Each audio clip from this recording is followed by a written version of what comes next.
Come and join me for a wonderful walk around the Holme Valley. Starting from the Farmer's Arms at Burnley, we're taking Digley Reservoir, Brownhill Reservoir, Boptham's Mill, and then down into Holmfirth, discussing the infamous flood of 1852, before about turning and walking back to the Farmer's Arms for a well-earned pint. Good afternoon! So, I'm out today testing some walks and routes for a local charity just above Holmfirth near Austinley. I'm on my way to Digley and Bilberry Reservoir. Loop around to the Fleece pub and then almost back down the valley.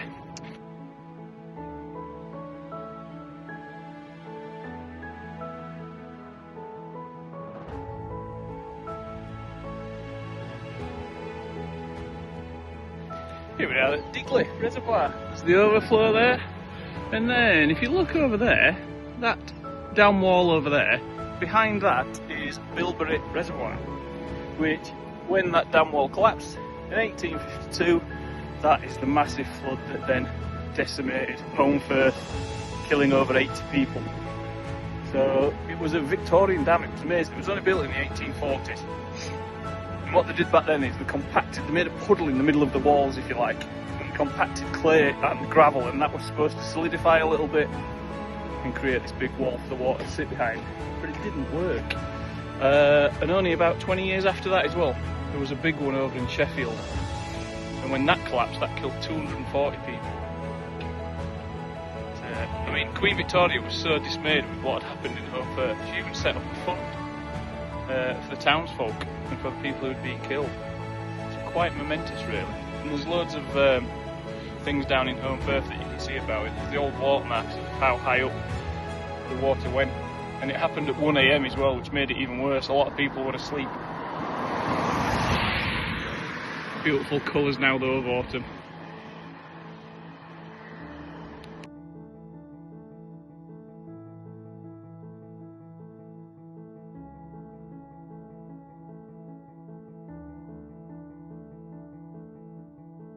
How amazing is this? I've just come down the side of the road, and then when you look behind you, you see this, which is an incredible, incredible house.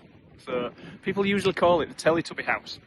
But well, it was built in 1969, designed by Arthur Quarmby, so it predates all the Teletubbies and everything. But it's quite an infamous house, especially here in the Holme Valley. All underground, with a beautiful swimming pool in the middle as well. It is an incredible building. And it only just got sold 2 or 3 years back as well. So if you have a little search online, you can have a look at the pictures inside. It is fantastic.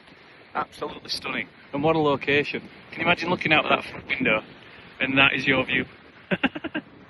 Just amazing.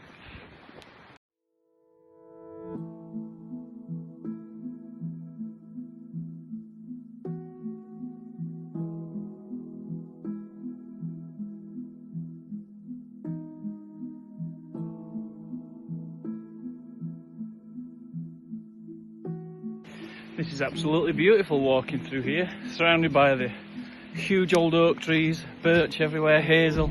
It's fantastic.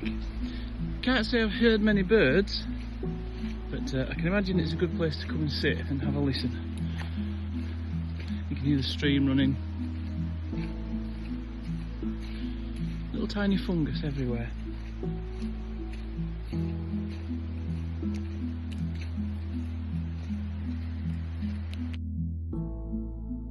Just got to the edge of the path so you can see the reservoir down below. It gets a little bit steep, dropping down. I suppose that's the major path there, but it's full of slippery wet stones, so I'm just going around those.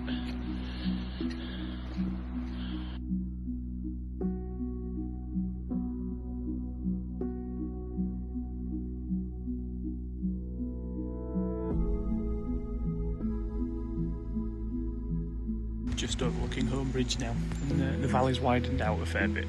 But thinking back to Bilberry, when the reservoir collapsed and the water thundered down here, and you've got Holme Bridge, which was washed away in the flood, but then you've got the church there as well. So because the valley's a lot wider here, the church did flood, but it didn't get any structural damage to it.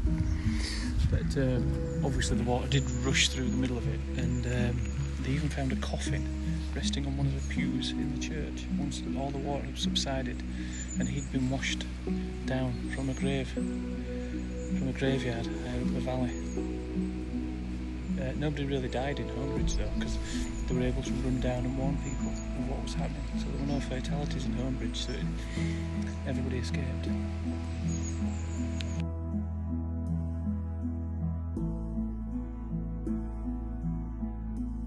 Walking down now alongside the river, and we're on this little banking between the culvert on the left that feeds the mill pond that we're going to get to very shortly, and then the river down to the right. Don't know what it was used to power, maybe a water wheel probably. It's good to see it's still working. And if you do go down to the mill pond as well, it's quite good for fishing. I can see a fisherman down there. There's always grey herons hanging about, surrounded by oak trees and everything. It's absolutely beautiful.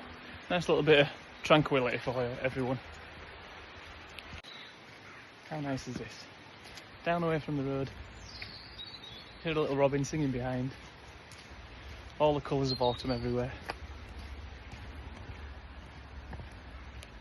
Just walking along now, heading towards the mill pond still. And alongside this beautiful old tree. But things are not looking good for it. There's a few little shoots that have come up around, but if we look down here, can you see the honey fungus everywhere? Absolutely loads of it, all over the tree. So once a honey fungus gets into a tree, it's never good news, unfortunately. It'll rot the tree, and this will eventually fall down in a few years, I should imagine. So yeah, sad to see the old girl like this, but hopefully it won't spread too far, because there's so many trees in this area. But once it gets a hold of honey fungus of a certain area, it can decimate areas. There's a funny name for it. It's like the meadow creator or something like that, because it creates meadows, because it just decimates the whole forest and these meadows are created. So I don't know if that's quite the right name, but it's something very similar.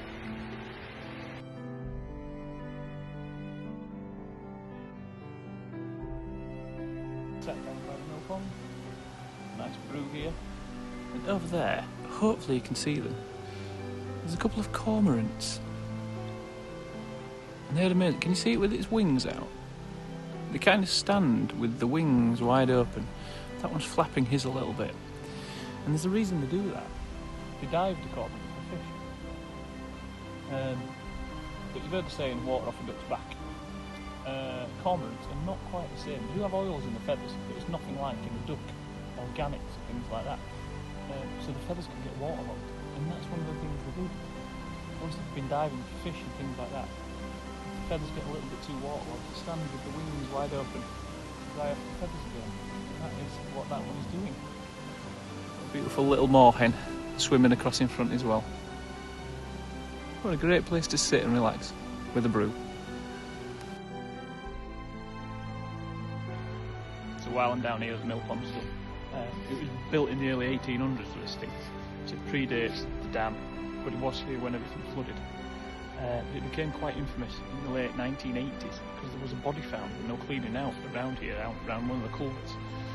When the body was found, it was a young girl in period dress, and of course there was all the speculation that she was one of the victims of the infamous 1952 flood, but alas, she wasn't.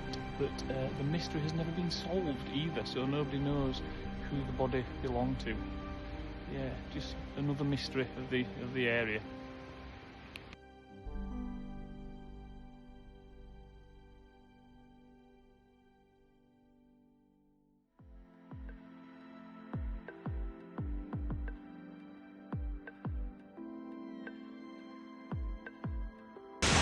Well, couldn't finish a walk without a little bit of rain, could I?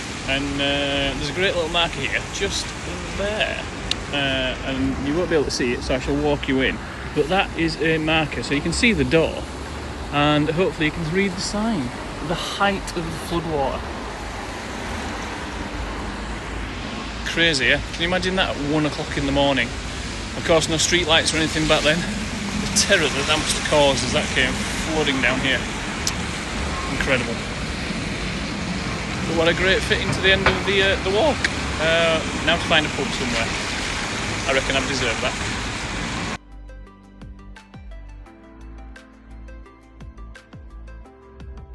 Another local landmark, Old Gen. So this was built in the early 1800s to commemorate a lull in the fighting of the Napoleonic Wars. But if you look there, you can see I'm having to reach up to get it.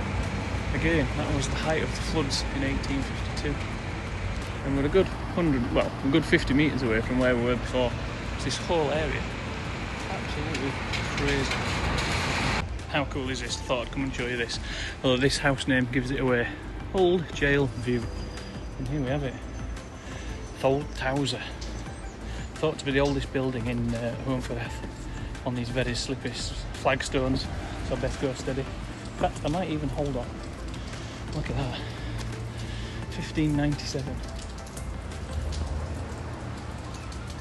So possibly just above the flood lines as well, but it's around the back of the church here. And it says above it, this building on the site of the original church lockup, built in or soon after 1597, has been used as a jail, ambulance station, mortuary and fire station. A great little piece of history. Of course, just as the light is fading, I've come to St John's Church. You can't come to Holmfirth without visiting perhaps its favourite sons, famous for the last of the summer wine. And we have Peter Sallis' grave and also billowing. So almost like a shrine to both of them. You can see the wellies, which Compo was infamous for. You